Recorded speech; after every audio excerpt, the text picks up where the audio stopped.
Hello everyone. I kind of wanted to do not really a state of the collection, but more of a just talking about watch collecting in general, and maybe some of my ideas or philosophies or things I look for, things I do when actually buying a watch, not just looking at them. So here we go. I have written down a little bit of a script or some ideas just to keep things on track as we go through all of this. So, real quick, we'll see. We've got our G-Shock, got a Glycine Combat Sub-Bronze, Seiko SPB 213, an Alpina regulator. I think this is some kind of limited edition with the, with the textured or with the bars on the dial. San Martin Black Bay GMT Homage, Timex Waterbury, SBGX 061, Christopher Ward C60 Elite 1000, and then the Grand Seiko SBGX 337. So, as of right now, I'm kind of at capacity for a couple of reasons. One is, one of course is money. I'm at a stage in my life where I really can't and shouldn't be spending, certainly should not have spent this much to begin with, and at the bare minimum, I should not and cannot be spending any more on watches, given the things I need and want to accomplish over the next, say, 2 years. Furthermore, my watch box has 8 spots in it, and plus 1 on my wrist is 9. So I'm really at capacities. I'm at capacity unless I want to get another box, which I really don't right now, because that'll just give me an excuse to get more watches. So up until this point, what I've tried to do is not have any duplicates. I think that the reason for having multiple watches is to have a little bit of a diverse collection. To me, there's not a lot of sense in just having 10 divers. And we'll come back to that because I have broken that rule a little bit, as I'm sure you can see. But yeah, I don't, I want to have some diversity in the collection. There's, no two watches, even the watches that are similar, do have some pretty significant differences, or are different enough that I can, make a good excuse, I think, for keeping them. So like divers, we've got, 1, 2, 3, 4 divers. You could say, okay, yeah, why do you, no one needs, I don't need that many divers. But if we kind of look at them a little bit more closely, we've got a bronze diver, which is really unique. The SPB 213 is, I think, a really cool limited edition version of the 62 Moss reissue collection. And I bought this when I graduated EMT school. And this was something I was, that caught my eye, and I had been really eyeballing it for a while, and I was like, what, this is, for whatever reason, I picked this as my graduation present to myself for EMT school. And it's white and blue, it's got the white dial, whitish silver dial with the blue bezel, classic vintage design. I feel like that's, stands out among the divers that I have. This collecting, or the how I came about this, is a bit of a long story, which we'll skip for the purposes of this video. But when I traded to get this. There was a watch I was trying to sell, and someone offered me a trade, and I was like, do I really need another diver? Is there room for it?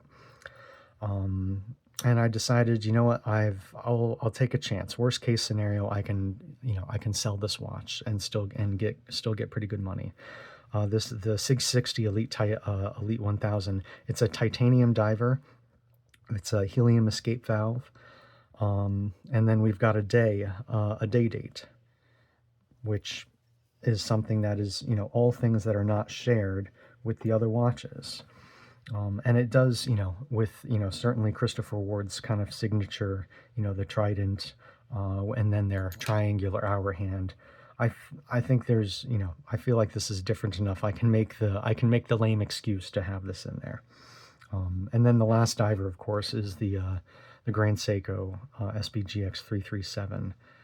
This is if you watch my full video, you'll know this is my duty watch that I wear when I'm working fire and EMS. And I do not wear this outside of that. This is just, this is what I've decided to set aside as my career watch heirloom piece.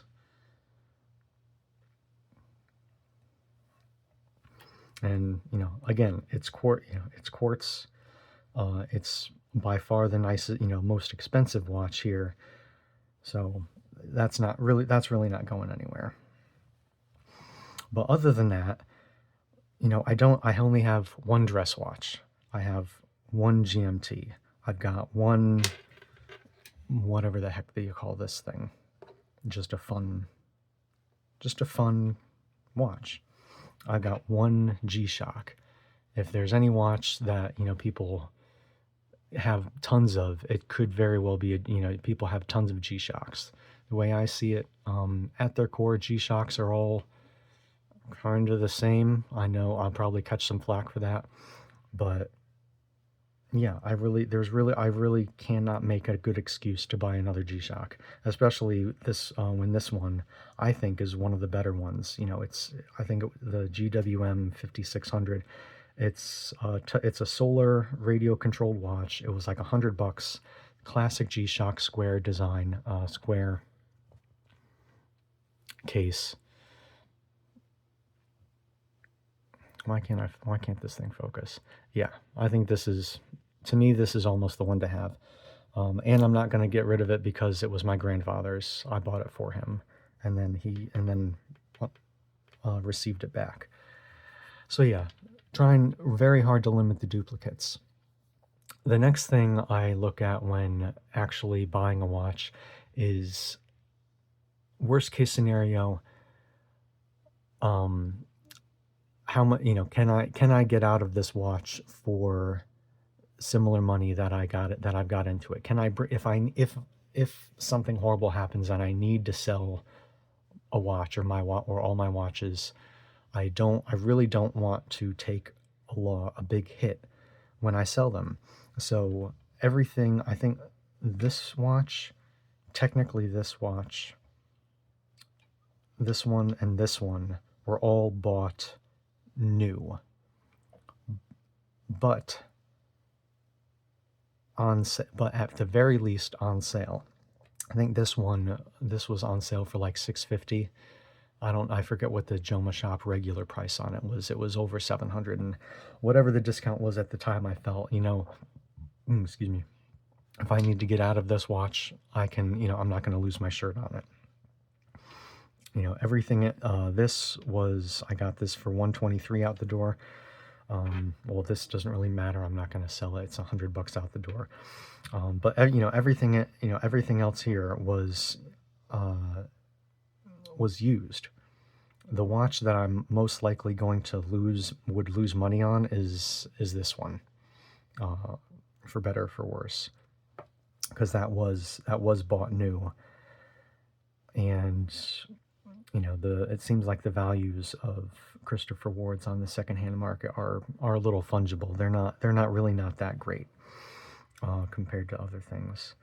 But yeah, so I'm if I'm looking at a watch, it's like, okay, and I spend an unhealthy amount of time, looking at used watches and prices. So I feel like I do have a pretty good gauge on when something is a good deal and when it is not.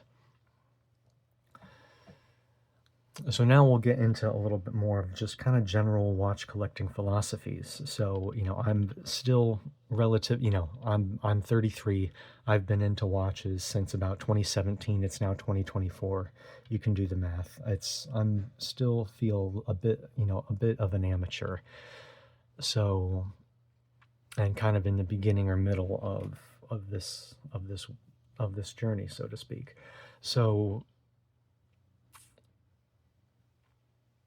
just kind of my philosophies on collecting in general and how to look at and buy watches. The first thing is, your tastes change over time. Life happens, and that's okay.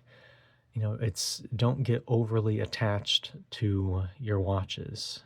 And at the same time, I am probably overly attached to my watches because I don't want to sell. If I don't really want to sell any of there are plenty of watches I still want, but I don't want to sell any of these to get them.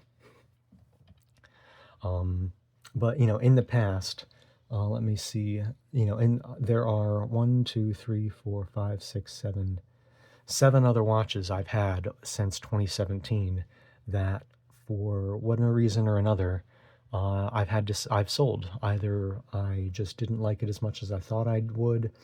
I needed, maybe I needed the money.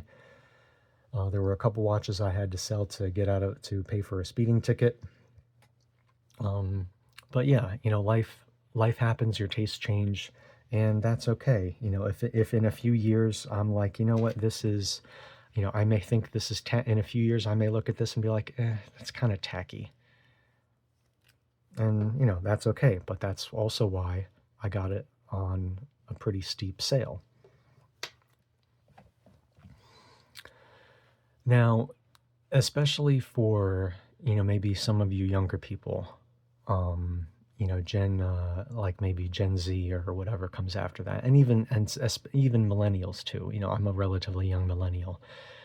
Collecting takes time. It is easy to be overwhelmed by social media. Even in this video, you see 9 watches here. This is the end result of something I've been doing since 2017, 2016. What you don't see is all the time, all the effort, and all the deliberation that got me to this point. Patience is an important component of watch collecting.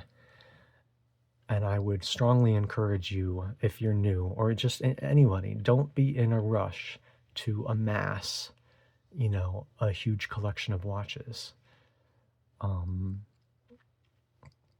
Don't be, if you're on social media talking with people about watches, looking at watches, just enjoy the conversation, enjoy the community. Don't feel pressured to do anything, because watches are a very intimate and personal thing, and it should be about what you like, your tastes, and what you're ready for. And yeah, and then just if you're on social media, just do it to enjoy, other people's hobbies, get ideas and share. But don't feel like you need to, just be buying watches for no reason, just to have a ton of watches. And then something I've kind of figured out over, in retro, in kind of looking back, I really never shopped based on specs. The type of crystal, the power reserve, the meters of water resistance, things like that really don't matter to me. And, if they matter to you, that's fine. But that's not how I shop for watches. In my opinion, it is far more fruitful and enjoyable to shop based on, sorry, I lost my I lost my notes here. The screen went dark. It is much more fruitful and enjoyable to shop based on design, function, maybe heritage, and what you emotionally connect with. There are literally hundreds of watches that I like, but even with unlimited money, I really wouldn't buy everything that is on my list, so to speak. Um, when I add something to the list, it's because, I saw something somewhere and I liked it. I really liked it, and I kind of want to keep track of it. Because reference numbers, it's impossible to remember and recall. Like if I see, some kind of obscure Grand Seiko, like what am I going to sit here and Google, like, oh, Grand Seiko, green snowflake dial, blue seconds hand. I'm just making this up. How am I gonna find that watch again when I have when I have $8,000 lying around, and want to buy a watch? I'm not going to remember that. The point of the list, a point of that list, is to just keep track of things that I like, and as reference material when I'm shopping, when I'm seriously shopping. So yeah, even if I had unlimited money, I wouldn't buy everything on the list. When something is in my cart, there is sort of a sobering moment of, do I really want this? There have been plenty of times I've had something sitting in my cart, and then I back out of it. And I think that is the emotional connection component. Does this watch really speak to me? Sometimes it's instantaneous, like, the Grand Seiko, what is the SBGA 011 or the 211, the classic snowflake. Or like more recently, there's a new Tag Heuer Aqua Racer with like a black wave dial and a blue seconds hand. I saw that and it just immediately spoke to me. So sometimes there are these instantaneous connections to watches. And when I'm seriously shopping, these are the things that I sort of come back to and look at, or, just really keep an eye on prices. Or when I'm shopping and something is in my cart, I ask, is there something I'd rather have? A great personal example of this is the Steinhardt Ocean Vintage Military. Go look that up. It's an homage to the Rolex Mill Sub, and I think it looks killer. I really, really love sword hands. There's a lot of watches with sword hands that I really like to own.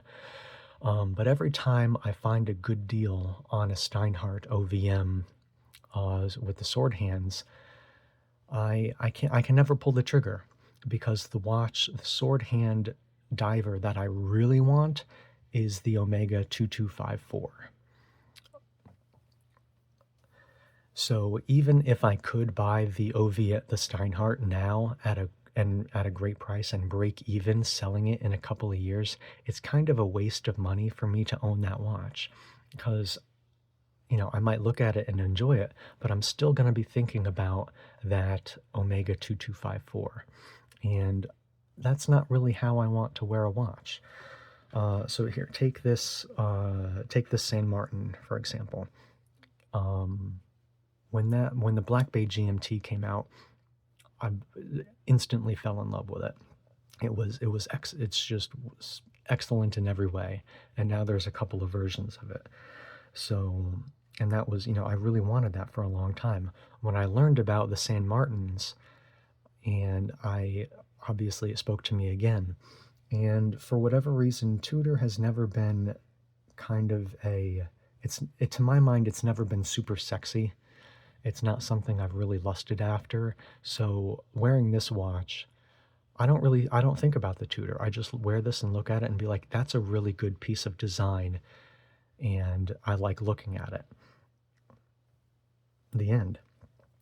Having it say Tudor isn't really important to me. I just wanted, I think the color scheme and the minute hand, the Tudor's take on well, I guess San Martin's copy of it, versus like a GMT Master. I almost prefer this.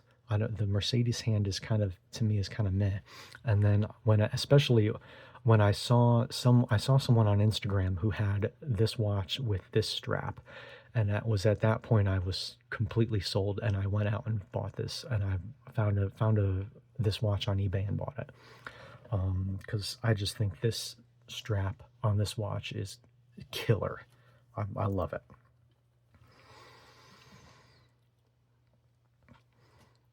And so, speaking of, I don't know about really speaking of, but the next kind of thing I have in my notes here, um, in thinking about, oh, what to buy, what not to buy, does something really speak to me?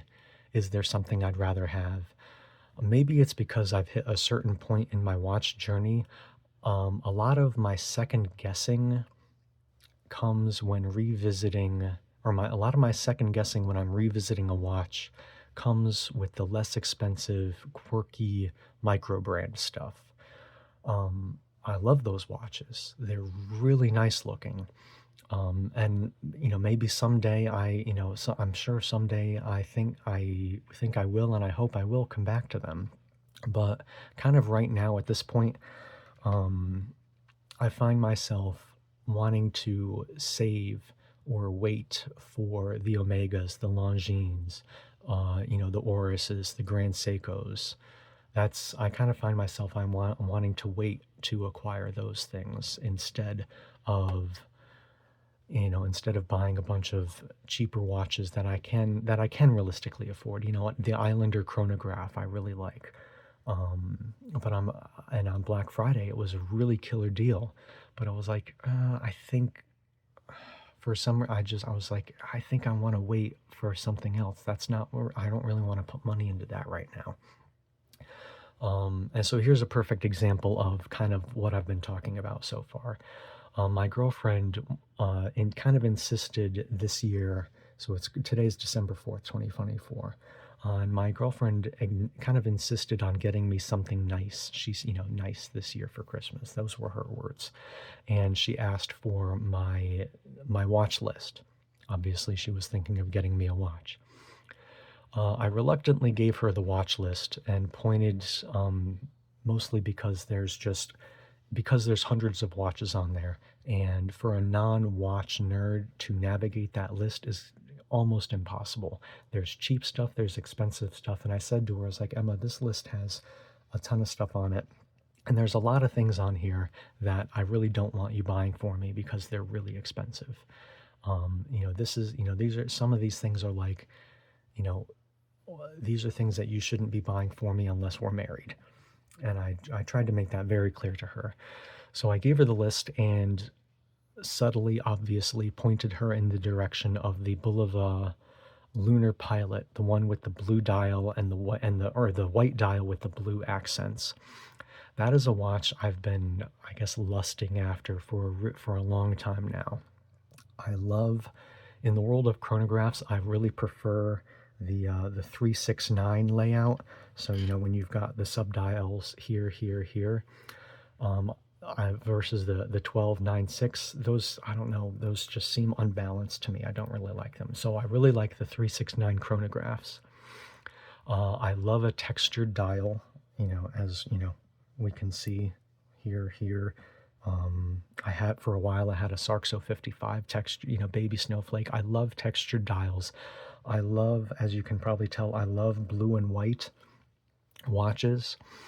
For speaking of the Bulova, I really love the heritage on that watch, the craftsmanship and the engineering that goes into that watch. It's a really, really cool watch. And speaking used, they're around $500. And on my wish list, so to speak, there are a lot of, $400, $500, $600 watches that I really like. Pieces, things from Revelot, from Yema, from Baltic, from Traska. But for whatever reason, those didn't quite hold a special place in my head. And so to a degree, I could fathom, and so some of those brands, I could fathom selling or trading them at some point. And if my soon to be fiance is going to buy me a watch, that's not the attitude I want to have, you know. Also, I don't, as you can see, I don't have a chronograph. And that Bulova, is a really special piece in its own right. If I had a Bulova and a Speedmaster, I think I would love them equally because they're both excellent pieces of design. They've both got great heritage. They've both got great engineering, and they're both really good looking watches. So now some of my nitpicks that I've discovered over the years are going to be here. The kind of thing that once you see it, you cannot unsee it. So one of my nitpicks is poorly contrasting colors. So take a second and go look up the Seiko SBDC 199 or the SPB 455. It's one of the newer 62 Moss reissues, and it's got a date window at 430. So the 199 or 455 is beautiful in every way. But what put me off of that watch is it's got a black date wheel on a polished brown dial, and the date wheel just sticks out like a sore thumb. And it just kind of, to me, it just kind of ruins the watch. If we kind of look around here, even here, we have a white date window on a black dial. But because it is mirrored by this indice, it kind of works, and I really don't notice that. But like if there was say if there was a green date window at 430, that'd be a pretty egregious oversight on it from a design standpoint. But like it would kind of, I think it would kind of ruin the watch. I'm trying to think what other kinds of things might there be. All right, so moving on. The next nitpick, and this is the biggest one, are minute hands that are too short. If you look at all of these, the minute hand extends all the way to the indice. If you want a really good example of short minute hands, just Google Rolex Explorer short hands. You'll see that for a while, or for a little bit, when there was like a 36 and a 39, or like a 38 and a 40 millimeter Explorer, and they had the same hand length. So on the bigger dial, the minute hand did not touch the indices. And it's one of those things that, for me, once you see it, you can't unsee it, and it kind of ruins the dial. I had a Seiko Sarks 055, the baby snowflake. And I didn't notice it until after I bought it that the minute hand on that was a tad short, and it really bugged me. That's not why I sold the watch. I sold it for other reasons, but that's a different video. The short hands is also my biggest gripe with the Seiko Marine Master 300. If you go look at those, another excellent watch, I think, ruined by a short minute hand. So in the event that I was going to buy a Marine Master, I'd probably go with the 200, even though in a lot of ways it is technically inferior to the 300.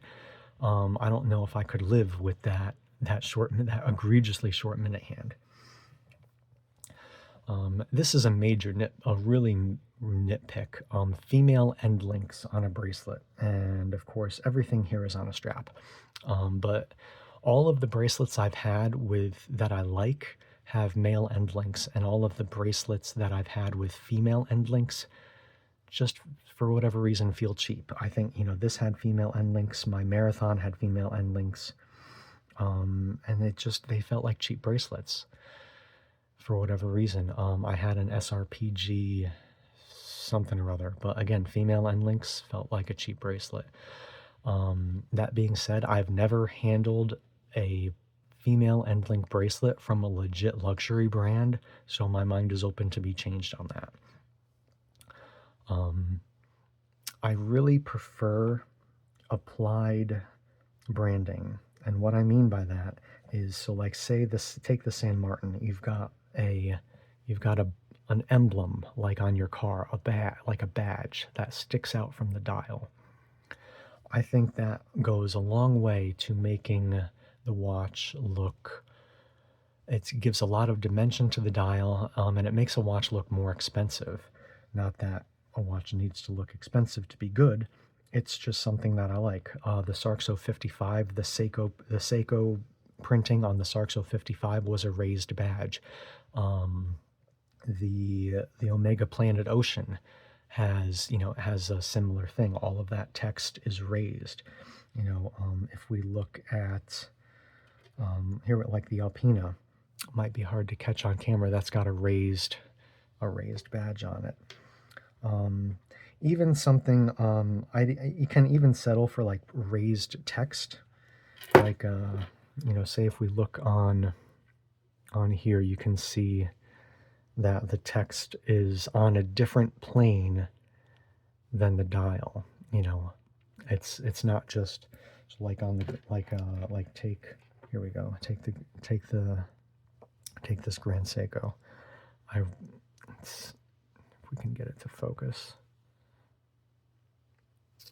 I'm pretty sure the Seiko is more or less printed, but the GS down bottom is applied. So anyway, that's another, that is not by no means a deal breaker. It's just something I prefer. And lastly, don't get hung up on spending too much on straps. I have at least 24 straps. Only 3 of them cost more than $15. This one, and a couple, maybe one or, oh, I've got an alligator strap that was like $40. I don't just mostly be don't get too hung up on spending too much on straps. Almost everything you see here was from a company called Cheapest NATO Straps. The the quality is great. I would go for the pebble ones, because the flat leather, the untextured leather does feel to me kind of cheap. I really prefer seeing and feeling the grain. But yeah, I think straps are a great way to make your watch more versatile, to have fun with it, to match it with different outfits, just to do something funky. Straps are a way to bring out a small color. So like here we have a little bit of yellow. On the bracelet, you don't really notice the yellow, but on a yellow strap, it's like, man, oh, there's all that yellow printing in the yellow seconds hand. Or like this watch with the little red on the seconds hand and the chronometer print. You can use straps to bring out the subtleties of your watch. But if you're spending $100 on a strap, well then, maybe you can only afford the one strap. Now, take these watches for example. These Grand Seikos. I got good deals on them. They were still expensive, but this is a $30 rubber strap. And I've got other 22 mil straps that I can put on here. This was the one exception, because this is, for a dress watch, just kind of on principle, I wanted to spend a little bit more. But like, these watches, the rest of these that are, under $1,000, or even this one, these were like 1,500 new. You've already spent a ton of money on your watch. Do you really want to go spend another $500 on 5 different straps to get that little bit of versatility out of it? No, $5, $10 for a leather strap from, or, these, this $8 NATOs from cheapestnatostraps.com.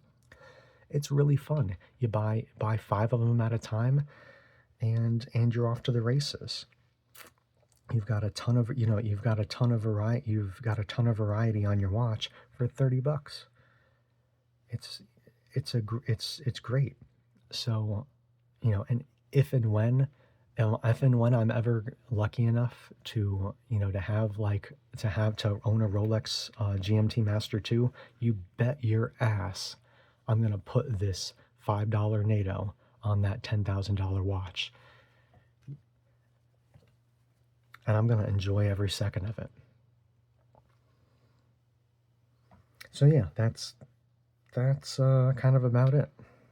If you're new to collecting, or you've been around for a while, um, and trying to navigate your way, those are my philosophies, my nitpicks, my ideas. If you like it, great. If you don't, that's fine. Just enjoy yourself, and make smart decisions, and yeah, have fun.